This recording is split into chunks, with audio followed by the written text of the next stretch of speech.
Hello my dear students और मेरे प्यारे साथियों। आज हम लोग मैकेनिस्टिक स्ट्रक्चर और ऑर्गेनिक स्ट्रक्चर में क्या डिफरेंस होता है सो समझेंगे। देखिए, ये जो मैकेनिस्टिक और जो ऑर्गेनिक स्ट्रक्चर है ना, समझिए पहले ये कि ये दोनों ना आपका फॉर्मल ऑर्गेनाइजेशन का ही पार्ट है। यानी कि फॉर्मल ऑर्गेनाइजेशन के अंदर ही आपका आता है कौन, आपका मैकेनिक और आपका ऑर्गेनिक स्ट्रक्चर। समझ में आया? इस कॉन्सेप्ट को ना, इस कॉन्सेप्ट को concept of mechanistic and organic structure were primarily developed by Burns and Stalker 1961 में। ठीक। अब देखिए, अब डिफरेंस बिटवीन समझने से पहले हम आपको अगर एक छोटा मोटा ओवरऑल बता दें तो ये जो मैकेनिस्टिक है ना, ये समझ लीजिए जनरली तब अच्छा मान लीजिए, देखिए कंपनी है ऐसा समझिए, पहले मान लीजिए ऑर्गेनाइजेशन है। अब ऑर्गेनाइजेशन को चूज करना है क्योंकि दोनों फॉर्मल का पार्ट है, दोनों फॉर्मल ऑर्गेनाइजेशन का पार्ट है। अब उसको चूज करना है भाई कि किस तरह का रूल रेगुलेशन गाइडलाइन ये सब हम लोग रखेंगे। तो उसके पास दो ऑप्शन है, एक है आपका मैकेनिस्टिक और एक है क्या आपका ऑर्गेनिक स्ट्रक्चर। मैकेनिस्टिक जो होता है ना, हम लोग जनरली तब रखते हैं, जनरली इसको तब रखेंगे भाई जब आपको जब strict rule regulation discipline maintain करना हो तो अपना कंपनी के अंदर। ऑर्गेनिक ऑर्गेनिक स्ट्रक्चर में क्या है, जब थोड़ा फ्लेक्सिबिलिटी देना पड़ेगा, ये भी रहेगा फॉर्मल ही, ये भी रहेगा फॉर्मल ही, लेकिन इनफॉर्मल नहीं होगा, ये रहेगा फॉर्मल ही, बट थोड़ा सा फ्रीडम ज्यादा रहेगा। ठीक है, थोड़ा कम रिस्ट्रिक्शन रहेगा, थोड़ा सा आपको थोड़ा छूट ज्यादा रहेगा, लेकिन इसमें भी रूल रेगुलेशन वो रहेगा ही रहेगा। ठीक। तो यही है। तो मतलब इसमें इन्वायरमेंट जैसा रहे, मतलब ऑर्गेनिक में क्या होता है कि भाई अगर थोड़ा फ्लेक्सिबिलिटी देना हो या डायनामिक इन्वायरमेंट हो तब इसको जनरली चूज करते हैं। और ये मैकेनिस्टिक क्या है ना, जब एकदम रिजिड कल्चर का हो या आपको एकदम स्ट्रिक्ट रूल रेगुलेशन ये सब मेंटेन कराना पड़े तब। तो चलिए अब इसको अच्छा से हम लोग समझते हैं। सबसे पहला क्या है, स्पेशलाइजेशन। अब अगर आप मैकेनिस्टिक ऑर्गेनाइजेशन चूज करते हैं, मतलब कम अब ऑर्गेनाइजेशन है, अब उसमें एक रूल रेगुलेशन डिसाइड करना है। अगर ये वाला डिसाइड कीजिएगा मैकेनिस्टिक स्ट्रक्चरल रेगुलेशन, तो वह इसमें हाई डिग्री ऑफ स्पेशलाइजेशन जाएगा और इसमें थोड़ा लो डिग्री ऑफ स्पेशलाइजेशन जाएगा। ऐसा क्यों? क्योंकि इसमें होगा क्या, इसमें जब हर चीज स्ट्रिक्टनेस के साथ है तो वह अच्छा से आपका जो भी काम है या रिस्पॉन्सिबिलिटी अच्छा से उसको पार्ट वाइज तोड़ दिया जाएगा, छोटा छोटा टुकड़ा में तोड़ दिया जाएगा। और अब ऐसा छोटा छोटा टुकड़ा में टूटेगा तो काम क्या होगा, अच्छा से होगा। अच्छा से होने का मतलब क्या है, स्पेशलाइजेशन। अब इसमें क्या है कि भाई एक ही एम्प्लॉय लोग मल्टीपल वर्क करते रहता है तो थोड़ा सा लेस स्पेशलाइजेशन वहां पर मिलता है। ठीक है। डिपार्टमेंटलाइजेशन, यहाँ पर rigid departmentalisation, strict boundaries between department, यानी कि आसान भाषा में डिपार्टमेंट लोग आपस में कॉर्पोरेट नहीं कर रही है, कॉर्पोरेट नहीं कर रही, सॉरी कॉर्पोरेट बोलते हैं, कॉर्पोरेट नहीं कर रही है। जैसे मान लीजिए आपका मार्केटिंग डिपार्टमेंट है, अब मार्केटिंग डिपार्टमेंट जो है आपका प्रोडक्शन डिपार्टमेंट के साथ अच्छा से कॉर्पोरेशन नहीं कर रही है। और इसमें क्या होता है, ये क्रॉस फंक्शनल टीम वर्क और कोलैबोरेशन है। इट मींस व्हाट कि यहाँ पर जितना भी डिपार्टमेंट है, मार्केटिंग डिपार्टमेंट और प्रोडक्शन डिपार्टमेंट आपस में कॉर्पोरेशन का काम कर रही है, मिलजुल के काम कर रही है।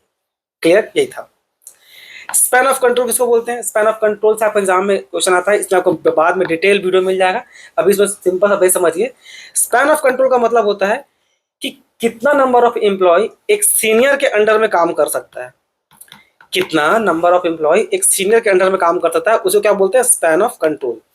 ठीक। अब एमसीक्यू में पूछता क्या, देखें मैकेनिस्टिक में आपको क्या मिलेगा, नैरो स्पैन, यानी कि कम नंबर ऑफ एम्प्लॉय हैंडल कर पाएगा एक सीनियर। और उस जो हिरार्की बनता है वो कैसा, वो दिखने में कैसा रहता है, वो आपका टॉल हिरार्की रहता है। इसका जस्ट उल्टा है, यहाँ पर ज्यादा नंबर ऑफ वर्कर को हैंडल किया सकता है, यानी कि यहाँ पर ज्यादा नंबर ऑफ एम्प्लॉय एक सीनियर अपने अंडर में ज्यादा जूनियर रख सकता है, और ये फ्लैट हिरार्की में दिखता है। ठीक है। तो यहाँ पर क्या, नैरो मतलब एक सीनियर कम एम्प्लॉय रखेगा, वाइडर मतलब एक सीनियर ज्यादा एम्प्लॉय रख सकता है हैंडल करने के लिए अपने अंडर में। फॉर्मलाइजेशन क्या है, हाई फॉर्मलाइजेशन मतलब strict rules and procedure, rule regulation जैसा पता है। ये क्या है, आपका लो है, तो इसमें थोड़ा फ्लेक्सिबिलिटी और एडॉप्टिव है, परिस्थिति के हिसाब से अडॉप्ट कर लेना है, रहेगा ये भी फॉर्मल ही। Decision making, no doubt centralise decision making रहेगा, जहां पर टॉप मैनेजमेंट डिसीजन लेगा। ठीक है। यहाँ पर हम लोग थोड़ा सा डिसेंट्रलाइज हो जाते हैं और अथॉरिटी तब थोड़ा सा पावर को शेयर कर देता है। ठीक है, अपने जूनियर सबको, सबऑर्डिनेट सबको। कम्युनिकेशन कैसा रहेगा, और वैसा वर्टिकल रहेगा, वर्टिकल और स्ट्रिक्ट कम्युनिकेशन, जो जिसको हम लोग क्या बोलते हैं, एक प्रकार से स्केलर चेन बोलते हैं। स्केलर चेन में क्या होता है, आपका फॉर्मल कम्युनिकेशन होता है। फॉर्मल कम्युनिकेशन बोलने का मतलब क्या हो गया, मान लीजिए ये सीनियर है और इसके नीचे है आपका जूनियर। ठीक है।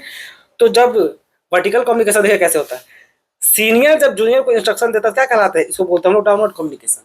और जूनियर जब सीनियर को कुछ जब अपना रिपोर्ट देता है तो क्या बोलते हैं, अपवर्ड कम्युनिकेशन। तब देखिए दोनों का दोनों क्या हो रहा है, वर्टिकली हो रहा है ना, इसको क्या बोलते हैं, इसको वर्टिकल कम्युनिकेशन।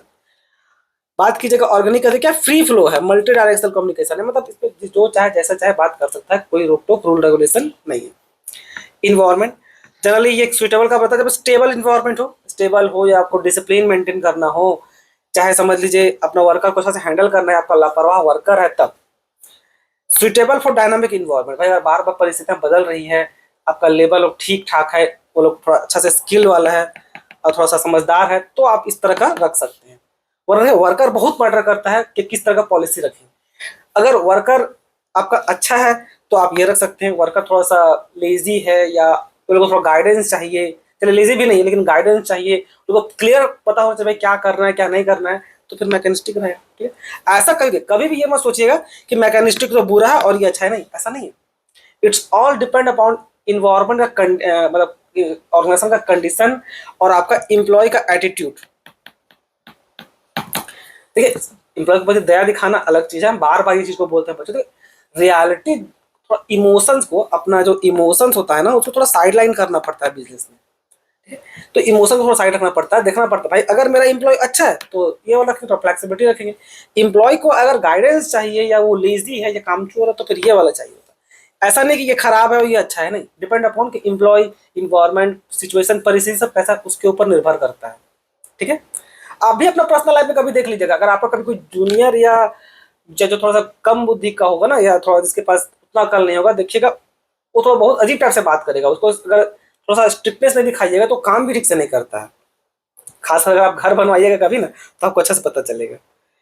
अब देखिए रिलेशनशिप फॉर्मल और ऐसा देखिए, बोथ आर फॉर्मल डिजाइन, ये सब वो बताएं, बोथ आर, दोनों का दोनों फॉर्मल है।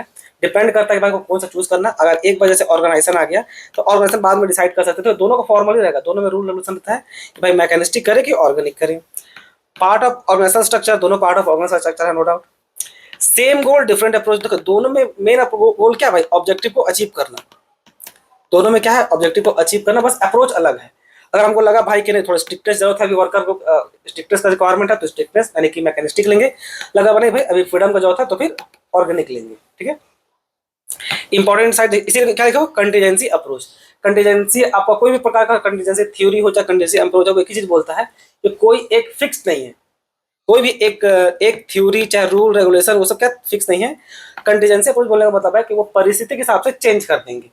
तो यहाँ पर वही है, a formal organisation choose between mechanistic and organic based on environment. अगर स्टेबल इन्वायरमेंट है तो मैकेनिस्टिक, डायनामिक है तो फिर आपका ऑर्गेनिक, और बाकी सब ऊपर में आपको बताया था। तो इसमें इतना ही बच्चों, धन्यवाद।